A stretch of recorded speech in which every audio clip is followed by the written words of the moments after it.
எங்களுக்குரிய ஊதியம் வேண்டும். தன்னார்வலர்களை ஏமாற்றாதே.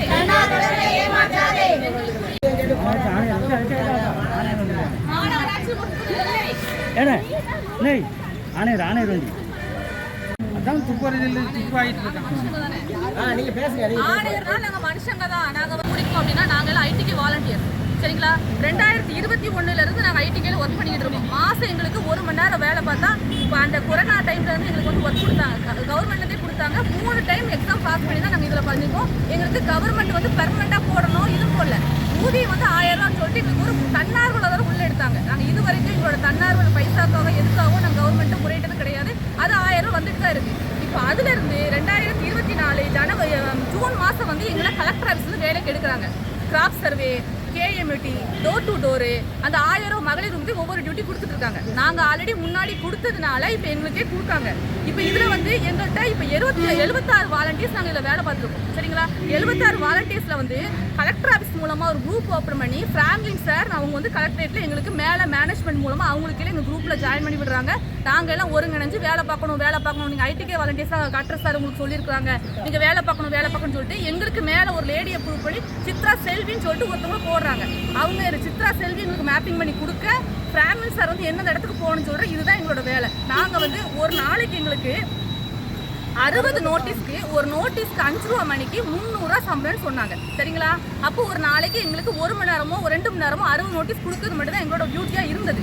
நாங்கள் எல்லாரும் என்ன பண்ணோம், நிறைய டீச்சர்ஸ் ஒர்க் பண்ணுறாங்கனால ஒருத்தரே 4 பேரோட வேலை பார்த்தோம் சார். நாங்கள் அந்த 4 பேரோட வேலைங்கிறது ஒரு நாளைக்கு நாங்கள் கம்பல்சரி எல்லாருமே பார்த்தோம். ஒர்க் பண்ண எல்லாருமே 2 ஃபோனு 3 ஃபோன் ஐடி எல்லாம் லாகின் பண்ணி அவங்க தான் ஜாப் கொடுத்தாங்க. வேலை பார்க்கலன்னா ஐடிகேல இருந்து தூக்கிடுவோம்னு சொல்லி சொன்னாங்க. இப்போ ஐடிகே வாலண்டியர்ஸ்ல வந்து பிராங்க்லின் சர்க்கிள் நாங்கள் வேலை பார்க்கும்போது KMT வந்து 11ஆம் தேதி ஜூன் மாதம் நாங்கள் வந்து ஸ்டார்ட் பண்ணுறோம் சார். நோட்டீஸ் இஷ்யூஸ் பண்ண அந்த 11ஆம் தேதி வந்து அந்த 5 நாள் கொடுத்துட்டு 16ஆம் தேதியும் 17ஆம் தேதி நாங்கள் கேம்பில் உட்காருவோம். கேம்ப் சேலரி வரல, அந்த டோர் டு டோர் நோட்டீஸ் கொடுத்த சேலரி வரல சார். 8 மாத காலம் ஆகிட்டு சார். 8 மாத காலமாக நாங்களும் குரூப்பில் கேட்டுட்டே இருக்கோம். இப்போ எலெக்ஷன் வரப்போகுது.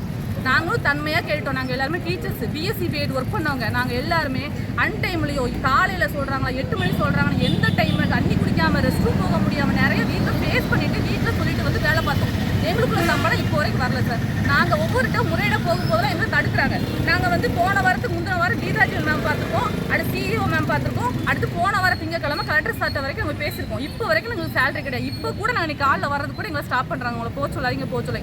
எங்களுக்கு எவ்வளோ ரூபா வரணும், எவ்வளோ சம்பளம்? ஒரு ஆளுக்கு 45,000 50,000 வரணும் சார். எவ்வளோ பேர் இருக்காங்க? 75 பேர் இருக்காங்க சார். சரி, இவங்க நீங்கள் எல்லாம் கார்பரேஷன் இதில் தான் பார்க்கிங்களா?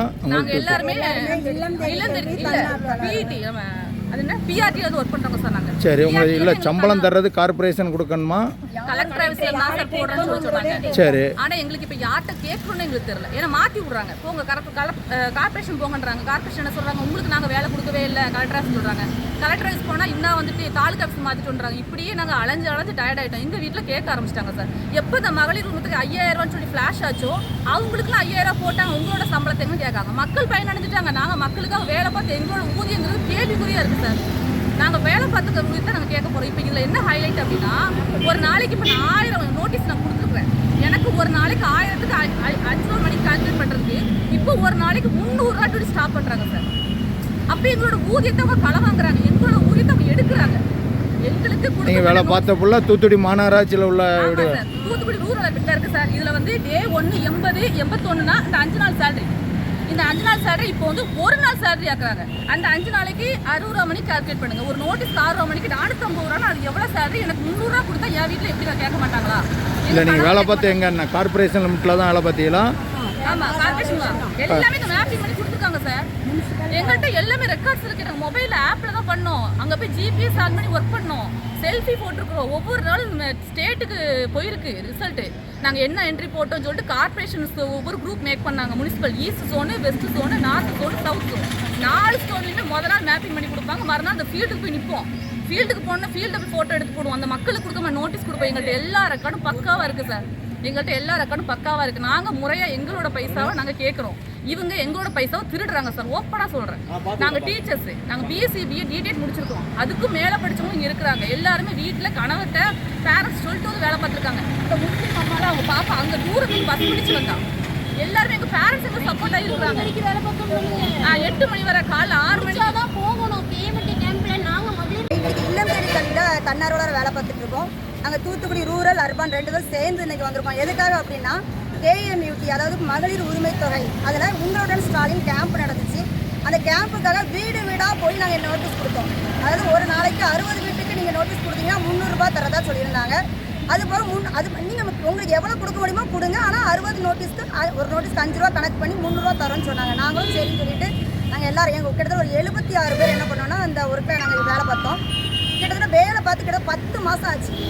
நாங்கள் பதிஞ்சவங்களுக்குலாம் ரூபா வந்துட்டு KMTயில் மகளிருக்கு உரிமைத்துக்கு பதிஞ்சவங்களுக்கு கூட 1000 ரூபா ஏறிடுச்சு. எங்களுக்குள்ள சேலரி இன்னும் வரல. நாங்களும் எங்களுடைய குரூப்பில் எங்களுக்கு மேலே ஃப்ராங்க்லின் அப்படின்னு ஒரு சார் இருக்காங்க. அவங்களுக்கு கீழே சித்ரா செல்வின்னு ஒரு மேடம் இருக்காங்க. அந்த 2 பேர் தான் எங்களுக்கு மேப்பிங் பண்ணி கொடுத்தோம். இந்த 2 பேரையும் நாங்கள் வந்து தன்மையாக கேட்டு பார்த்தோம். எங்களுக்கு சேலரி எப்போ ஒரு சார் கேட்டோம்.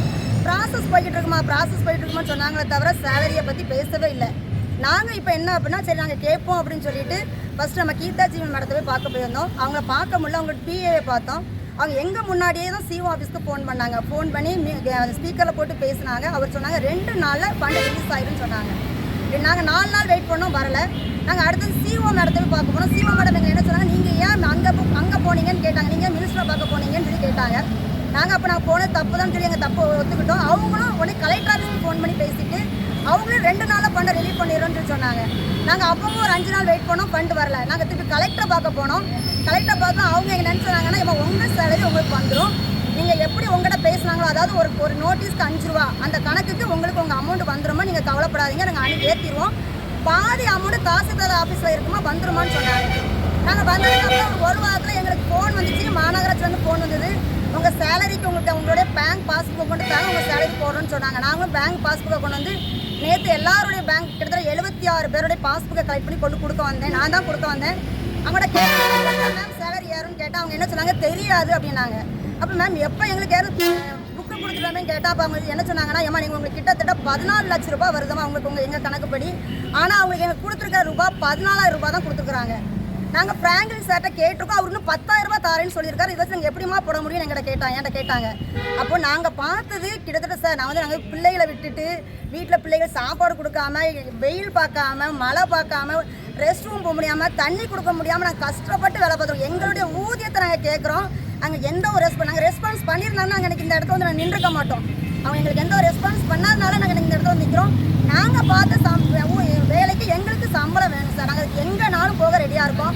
அவங்க எங்களுக்கு தரணும். அதான் எங்களுக்கு என்ன அவங்க சொன்னபடி ஒரு ஃபார்முக்கு 5 ரூபா தரணும். ஆனால் இப்போ என்ன சொல்கிறாங்கன்னா ஒரு நாளைக்கு 300 ரூபா தரோங்க. அது எந்த அளவுக்கு எங்களை வந்து நாங்கள்லாம் இல்லந்தடி கல்வியெல்லாம் எல்லாரும் படித்த ஆட்கள், படிக்காத ஆட்கள் பேசுகிற மாதிரி ஒரு நாளைக்கு 300 ரூபா தரமா நீங்கள் போங்கன்னா எப்படி சார் நாங்கள் போக முடியும்? எங்களுக்கு ஒரு ஃபார்முக்கு 5 ரூபா வேணும் சார். அப்படி தரலன்னா நாங்கள் எங்கேனாலும் போவோம். யார்கிட்டனாலும் மெட்ராஸ் கால் பண்ணியிருக்காங்க. எல்லாரும் பேசுகிறோம். CM சார் கால் பண்ணி நாங்கள் கம்ப்ளைண்ட் பண்ணியிருக்கோம். நாங்கள் அங்கே போக ரெடியாக இருக்கோம். எங்களுக்கு எங்களுடைய உழைப்புக்கு ஏற்ற ஊதியம் வேணும். இன்னொன்று நாங்கள் என்னென்னா நாங்கள் குரூப்பில் மெசேஜ் போட்டோம்னா எங்கள் பிளாக் பண்ணிடுறாங்க. அதாவது அட்மின் மட்டும் தான் மெசேஜ் போடணும், மற்ற யாரும் போடக்கூடாது, பிளாக் பண்ணிடுறாங்க. இப்போ மாநகராட்சிக்கு வந்து எங்களுக்கு வெளியே தள்ளி கதவு பண்ணிட்டாரு வாட்ச்மேன். இதுக்கு எங்களுக்கு கண்டிப்பாக நீதி கிடைக்காம நாங்கள் என்ன செய்ய மாட்டோம், விட மாட்டோம் சார். உங்கள் பேர்? என் பேர் புனிதா, இல்லம் திரி கல்வி தன்னார்வலர்.